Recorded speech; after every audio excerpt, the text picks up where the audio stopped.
Good afternoon, everybody. This is Abby Elizabeth and the Earthen Vessels YouTube channel. This channel is for Christian women, but anyone is welcome to listen. But today I have a message that is not in particular for Christian women. It's for anyone who happened across this video because they're curious about how to study the Bible.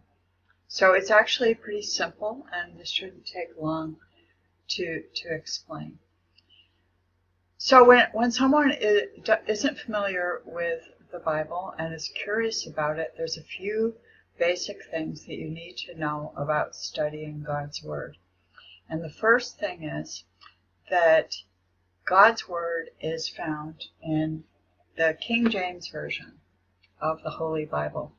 And other versions of the Scripture have been put forth by educated people to make it easier for people to read God's Word. But the problem with those translations is they're corrupted and they have changed God's Word.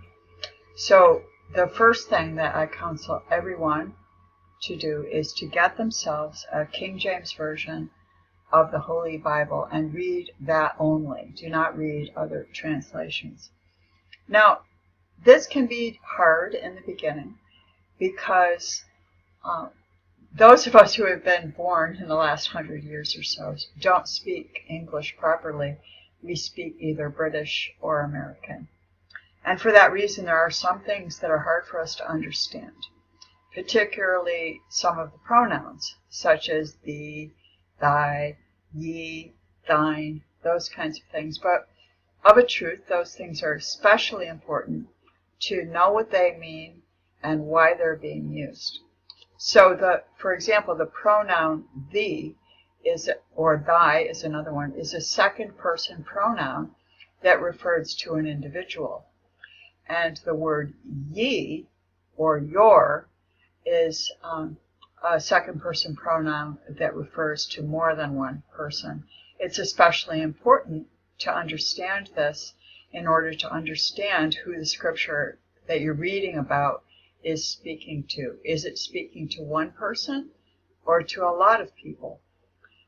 For that reason, these kinds of pronouns are very, very important when we begin to read God's Word and try to understand it.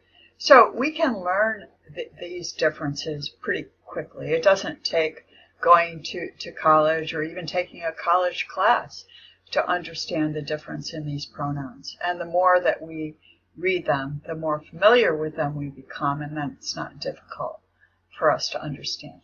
So those are my first two recommendations: to get yourself a King James Bible, and to, when you encounter something that you don't understand in terms of a word meaning, then just simply look that up and see what it means, to see what these pronouns are, and maybe even make a note of that so that going forward you don't have to look it up every single time.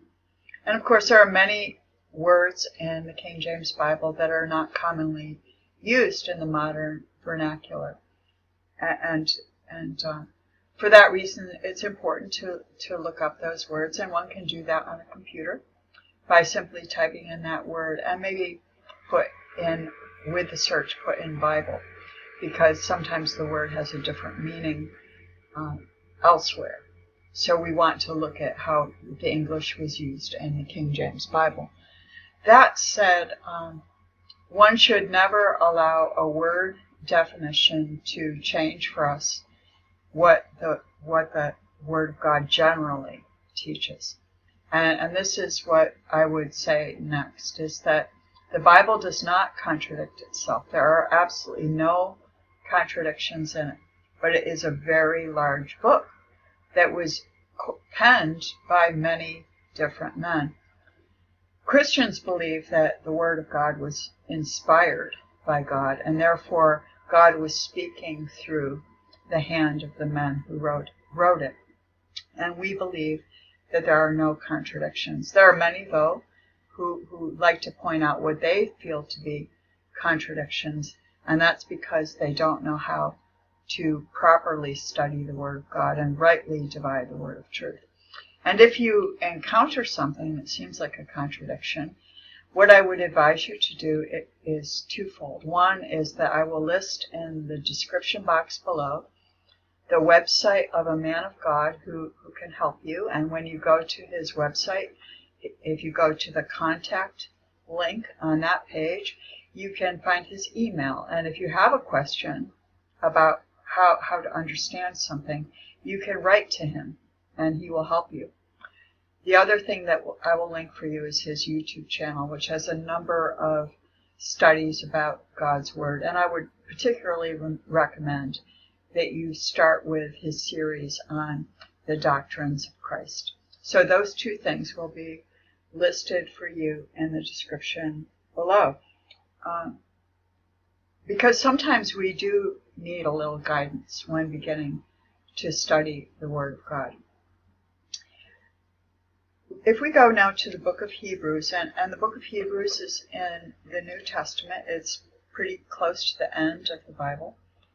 And if we read in chapter 4 and verse 12, "For the word of God is quick and powerful and sharper than any two-edged sword, piercing even to the dividing asunder of soul and spirit, and of the joints and marrow, and is a discerner of the thoughts and intents of the heart."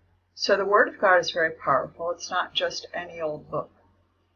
It's actually a bunch of books that were all written by men who had been inspired by God to write what they wrote.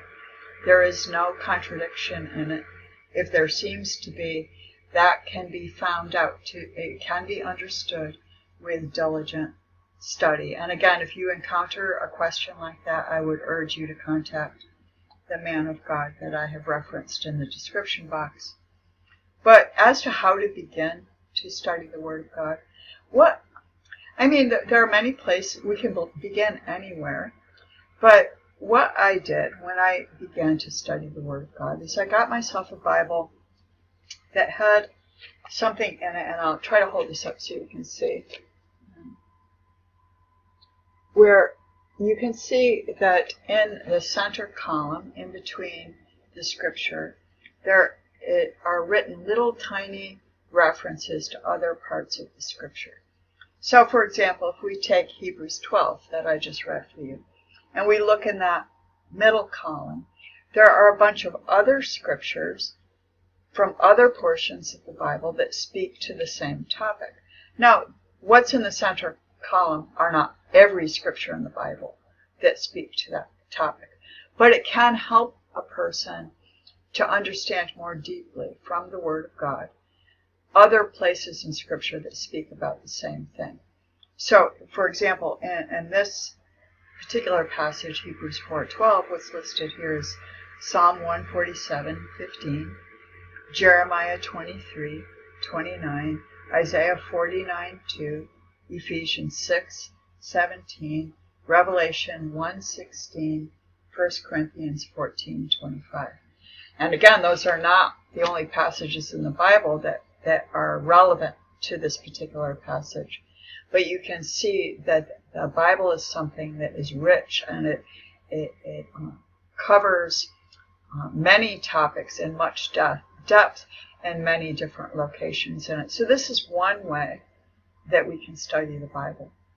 So, for example, if we're interested in a particular topic, so say we're interested in the idea of who was Jesus Christ.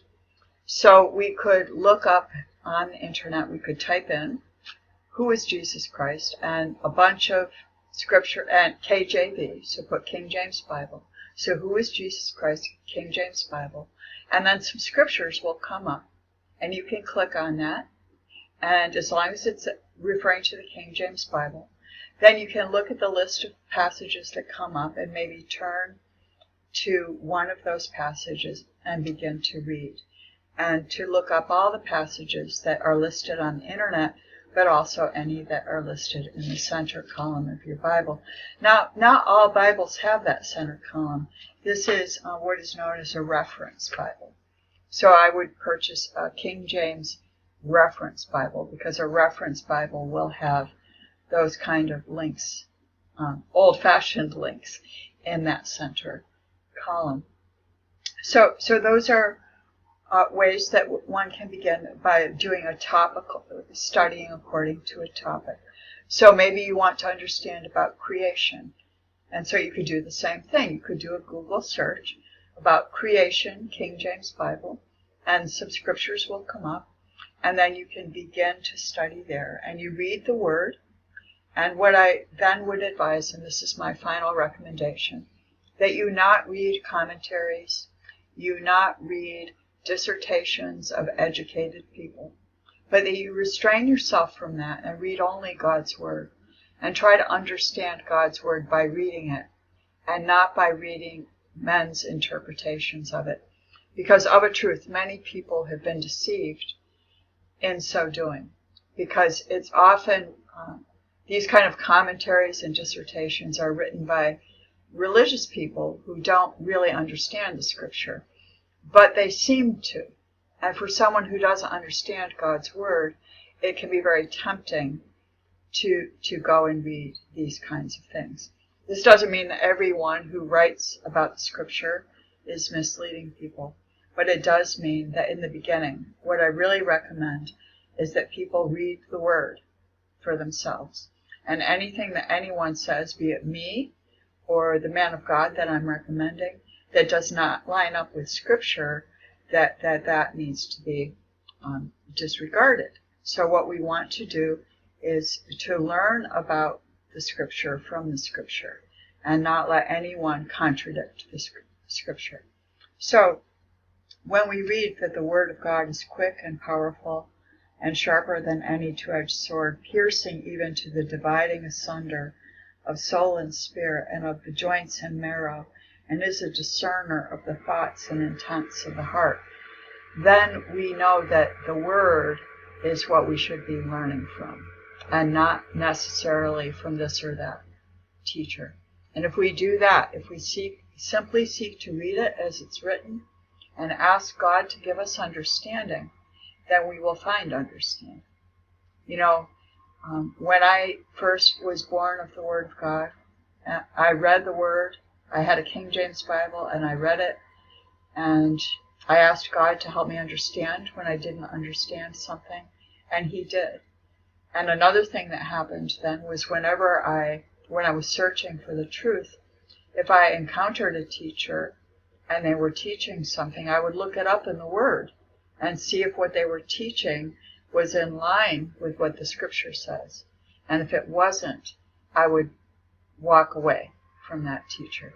I would say, though, that the man of God that I have recommended is someone that holds to Scripture entirely and does not introduce any personal ideas into the Word. That he holds to the Scripture completely, and I advise you to consider his teachings with much respect for the amount of work that he has done to help people who are young in the Lord, people who are not yet Christians even, who want to understand God's Word.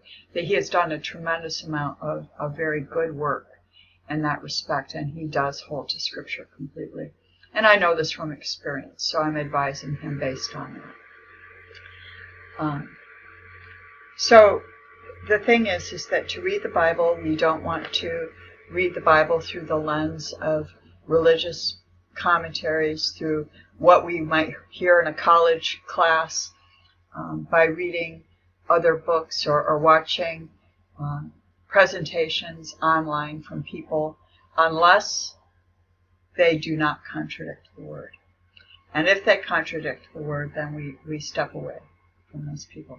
So I hope this is helpful. And feel free to email me if you have further questions. My email is also in the description box below.